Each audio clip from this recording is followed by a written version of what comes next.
Menerima undangan dari Badan Kehormatan, Ketua DPD LSM Tamperak Purworejo mendatangi kantor DPRD Kabupaten Purworejo, Sabtu, tanggal 17 Desember tahun 2022. Sumakmun menjelaskan kepada beberapa awak media bahwa kedatangannya dalam rangka memenuhi undangan klarifikasi atas laporan dugaan pelanggaran kode etik oleh salah satu oknum anggota dewan, yang berkaitan dengan perbuatannya melakukan orasi atau demonstrasi yang muatannya mengandung penghinaan atau menyerang kehormatan yang dilakukan di halaman Polres Purworejo beberapa bulan yang lalu.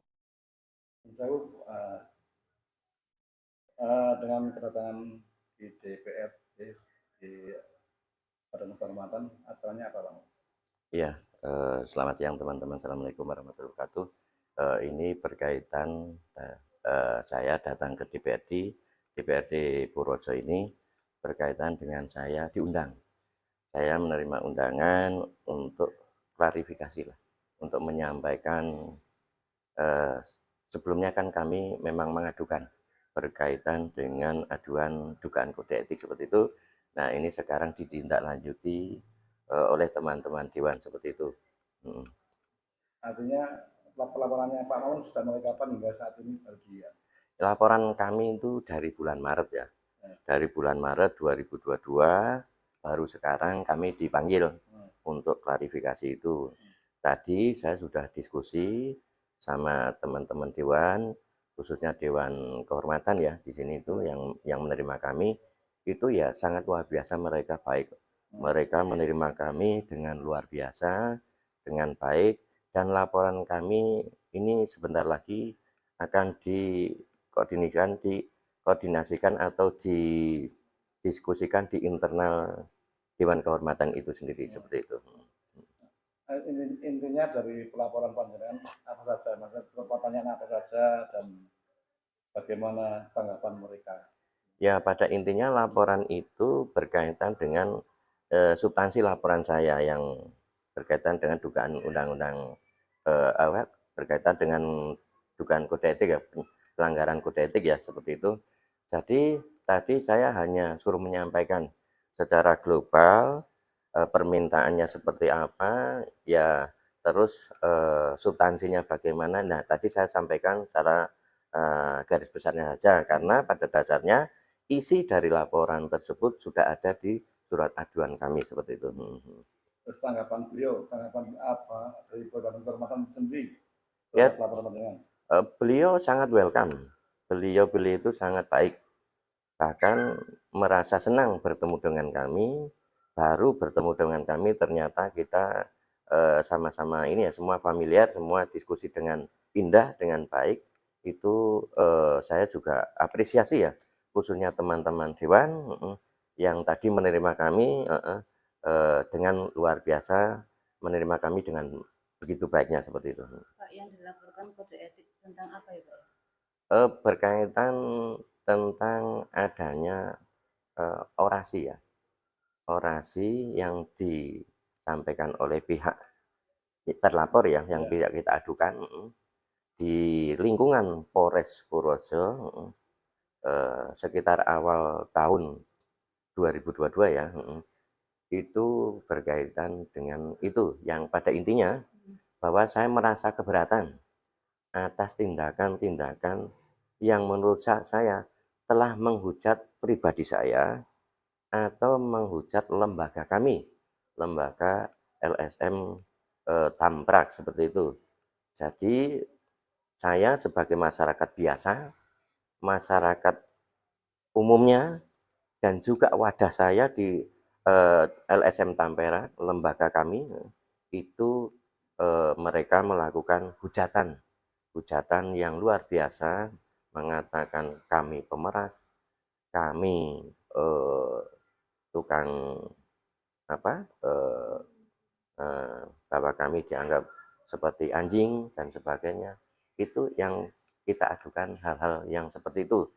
Saya juga menanyakan tadi berkaitan dengan apakah boleh seorang anggota dewan atau apapun itu kedudukannya, saya tidak tahu, apakah boleh memimpin orasi yang berisikan ujaran penghasutan atau penghinaan ataupun ujaran kebencian seperti itu, yang akhirnya Yang dalam orasi itu dia memimpin sebuah kelompok, bukan memimpin keseluruhan rakyat Purworejo, tapi dalam orasinya itu dia menyampaikan bahwa dia itu memimpin untuk kepentingan kelompok, bukan kepentingan masyarakat. Nah, di situ saya melaporkan atas perbuatan-perbuatan yang seperti itu.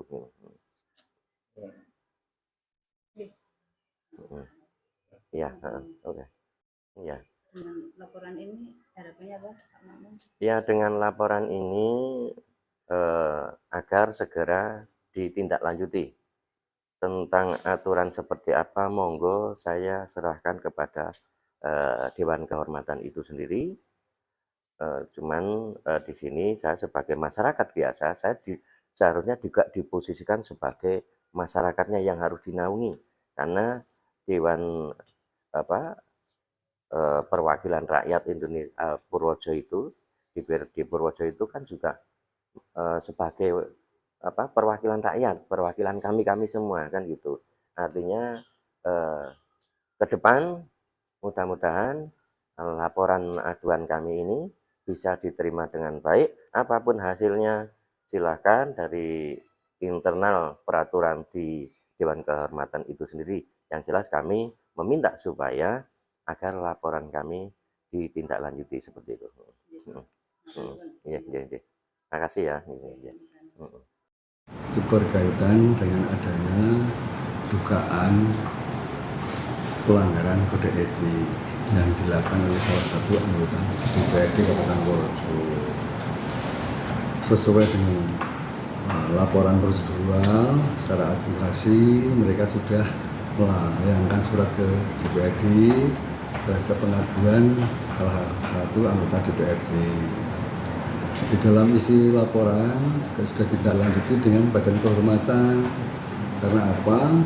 Untuk laporan itu harus sesuai dengan aturan tata cara yang ada di dalam tata tertib maupun tata beracara yang ada di Badan Kehormatan. Untuk kelengkapannya, semua kelengkapan setelah kita teliti, ada beberapa yang perlu dari pelapor atas nama LSM Tampera justru melengkapi. Kita juga sudah bersurat kepada dia untuk melengkapi masalah administrasi, karena di dalam laporan harus ada tertulis juga sebagai data dukung, itu harus ada seperti alamat, seperti SK dan sebagainya lah, itu sesuai aturan. Tahapan berikutnya kita juga perlu mengundang pihak pelapor secara langsung. Di samping silaturahmi, paling tidak mereka bisa menjelaskan isi laporan pengaduan. Kalau secara terus sudah kita terima, sudah kita baca, sudah kita pelajari, tapi secara langsung mereka dikasih kesempatan untuk hadir, kita panggil, kita jadwalkan untuk menyampaikan secara langsung. Intinya apa? Kalau secara langsung saya bisa langsung ketemu tatap muka.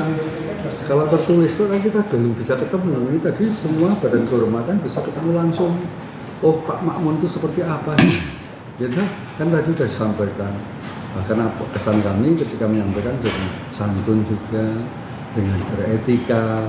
Jadi kami tadi juga saya sempat luar biasa matur nuwun dengan penyampaian seperti itu. Karena dari awal saya juga menyampaikan dalam rapat BK sesuai apa yang menjadi ketentuan, Mas Makmun bersedia untuk mengikuti tata tertib di sini, bersedia, ya sudah, berarti apa yang disampaikan sudah luar biasa sesuai dengan aturan yang ada, dengan sopan santun dan etika itu sudah disampaikan. Berikutnya ini Mas Mustaqim, kita masih ada tahapan lagi untuk rapat BK itu terkait dengan dari pihak pelapor, terus nanti yang terlapor juga akan kita undang, yaitu kita undang, baru nanti setelah itu kita akan ada rapat secara khusus untuk menentukan hasilnya seperti apa. Itu terakhir, tapi ini belum masuk tahapan itu. Nanti sambil menunggu dari pihak yang dilaporkan, karena akan ada rapat untuk memberikan kesempatan dia juga menyampaikan atas tuduhan pelanggaran kode etik. Itu saja, Mas Ya. Teguh. Nun sewu, dari pelaporan itu sendiri tadi mengatakan yang melaporkan bahwa sejak mulai Maret hingga baru diundang sekarang, kendalanya seperti apa sih Pak? Oke. Jadi gini Mas, untuk tahapan-tahapan, Ya. kenapa tadi dari Maret kok baru undang sekarang? Iya. Kita kan punya tahapan Mas. Yang pertama, sesuai dengan tata tertib, apabila pelapor menyampaikan pengaduannya masih kurang lengkap, kita Mas dalam 1 minggu masih diberikan kesempatan untuk melengkapi. Itu kan tahapan Mas. Iya. Orang ini sekedar kok, itu harus sesuai. Setelah 1 minggu mereka diberikan jawaban, suruh melengkapi. Nah, nanti kan kita juga perlu kaji lagi, Iya. apakah benar-benar sudah lengkap. Gitu. Hmm. Jadi waktu dari Maret kenapa sampai sekarang itu yang pertama kita ada tahapannya, terus yang kedua BK ini untuk memberikan jadwal ini kan juga melihat dengan kegiatan-kegiatan yang ada. Kan tidak hanya BK saja di sini, itu menurut saya ada kegiatan komisi, ada kegiatan badan pembentukan peraturan daerah, bahkan ada agenda wajib yang harus didahulukan. Agenda wajib itu kemarin untuk itu ada yang namanya perubahan APBD, ada yang namanya pembahasan 1 tahun sebelumnya sudah dibahas untuk APBD murni 2023. Ini kan perlu waktu, gitu loh. Nah sekarang setelah sampai pemanggilan mereka untuk memberikan laporan ini, karena memang sudah jadwalnya sudah ditentukan, dan kita juga nun sewu, hari ini kan hari Sabtu yang sebenarnya kita tidak melaksanakan, tapi karena perhitungan waktu kita bagi-bagi ya kita laksanakan hari Sabtu. Jadi kendalanya itu tidak langsung begitu langsung kita lengkapi selesai kita sikapi, tapi masih ada tahapan-tahapan. Artinya ini dugaan pelanggaran kode etik ya Pak? Dugaannya itu kan Pak itu. Jadi wilayah kita Badan Kehormatan hanya melihat ada enggak untuk masalah pelanggaran kode etik yang dilakukan salah satu anggota DPRD, pertama itu. Ya. Yang kedua, sebelum kita melihat sidang PK secara khusus mencermati ada pelanggaran kode etik, tentunya administrasi juga akan kita lihat benar sudah benar-benar administrasi terpenuhi sesuai dengan data dukung yang diperlukan. Ya, Ya, Mas Hakim ya. Oke. Harapannya seperti apa Pak kalau ini terjadi? Sebenarnya seandainya dalam tahap-tahap itu terjadi, seandainya loh Pak ini dugaan pelanggaran kode etik betul-betul terjadi, sanksi apa yang akan diberikan? Loh, nah itu sudah diatur Mas, di dalam tata tertib kita sudah diatur, gitu. Bukan harapan loh, itu sudah keputusan. Ini pas seandainya loh Pak ini. Sudah diatur. Iya. Gitu. Ya udah. Ya, sama.